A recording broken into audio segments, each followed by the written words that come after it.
les Sénégalaises et les Sénégalais d'ici comme de la diaspora, de votre bravoure, de vos mains, de votre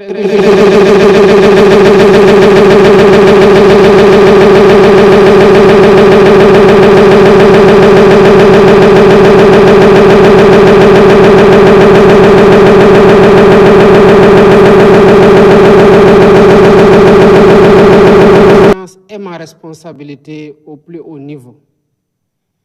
Il exprime mon devoir de respecter la Constitution, de protéger la République et de servir avec la même exigence chaque Sénégalaise et chaque Sénégalais.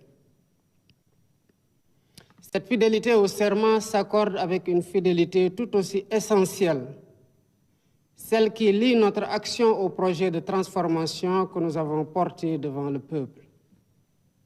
Ce projet fondé sur la justice, la souveraineté, la transparence, l'équité et la dignité humaine reste la boussole de nos choix. J'y demeure attaché avec la même constance dans l'esprit du Djoub, Djoubel, Djoubanti. L'année qui s'achève aura été pour notre pays un moment de vérité. Elle a mis au jour des déséquilibres profonds, révélé l'ampleur des défis accumulés et rappelé l'exigence de redresser l'État avec sérieux, méthode et transparence. Un travail approfondi a été mené à l'interne et avec nos partenaires afin d'établir un diagnostic partagé et de dessiner des solutions durables. Dans le même mouvement, des avancées concrètes ont été réalisées. La continuité de l'État a été assurée, les services publics renforcés et les secteurs les plus vulnérables accompagnés. La baisse progressive des prix des produits essentiels s'est traduite par un allègement réel du coût de la vie. Les mesures de réduction des prix de plusieurs produits essentiels ont représenté 342,5 milliards de francs CFA d'économies pour les ménages en 2025. Cet effort se poursuivra en 2026. Je tiens à cet égard à saluer l'engagement du Premier ministre Ousmane Sonko et de l'ensemble du gouvernement. L'amélioration progressive de l'environnement des affaires, l'intensification de notre diplomatie économique et la tenue du Forum Invest in Sénégal ont renforcé la crédibilité du pays et consolidé son positionnement comme une destination d'investissement fiable et attractive. Mes chers compatriotes, la décision politique de porter le registre national unique à 1 million de ménages a rendu l'action sociale plus juste et plus efficace en orientant les appuis vers celles et ceux qui en ont réellement besoin. Cette exigence d'équité s'est prolongée par un soutien accru à l'autonomisation économique des femmes et des jeunes, avec l'émergence de 1060 coopératives productives solidaires. Dans le domaine de la santé, le gouvernement a constamment cherché à améliorer le quotidien des familles. Des structures de proximité ont été ouvertes ou réhabilitées, les plateaux techniques renforcés, le SAMU rapproché des terroirs et des maternités mises à niveau. Cet effort s'est traduit en 2025 par l'ouverture de 34 postes de santé et le déploiement de 76 ambulances médicalisées. Ce nombre sera porté à 112 ambulances médicalisées en 2026. L'année 2025 a également marqué des progrès décisifs dans le champ productif, notamment grâce à la mise à disposition d'équipements appropriés et d'entrants suffisants aux acteurs agricoles. Dans les campagnes, la production céréalière a dépassé 2 500 000 tonnes, tandis que la filière arachidière a retrouvé une dynamique porteuse.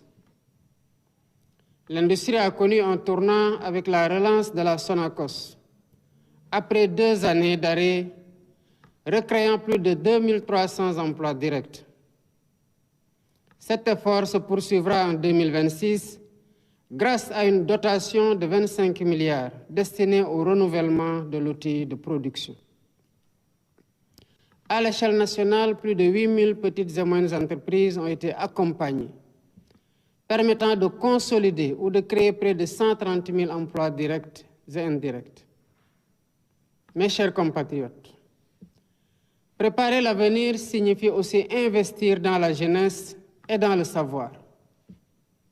2401 salles de classe ont été livrées, accompagnées de 1389 blocs administratifs, 1112 blocs d'hygiène et 92 km de clôture sécurisés. 2000 enseignants ont été recrutés dans les zones prioritaires et plus de 500 enseignants-chercheurs vont rejoindre les universités, les instituts supérieurs d'enseignement professionnel et les écoles supérieures.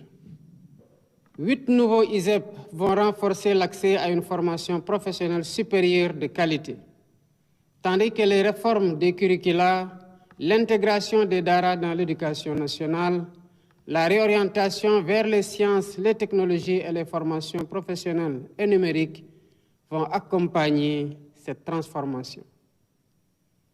Enfin, les infrastructures ont continué de transformer la vie quotidienne. Près de 280 km de routes ont été livrés. Plus de 100 km de pistes rurales ont reconnecté 86 localités. Et l'accès à l'eau potable comme à l'électricité s'est élargi, avec 831 799 concitoyens qui ont eu pour la première fois accès à l'électricité.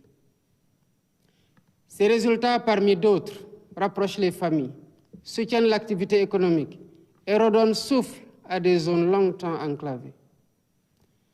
Mes chers compatriotes, l'année 2025 a été celle de la rigueur et de la résilience, ainsi que celle de la consolidation de la transparence et de la vérité dans notre démarche. Grâce à une réduction drastique du train de vie de l'État, à une gestion plus exigeante, à la renégociation des contrats et à la rationalisation de plusieurs niches, l'État a dégagé plusieurs ressources qui seront intégralement consacrées aux investissements prioritaires de 2026.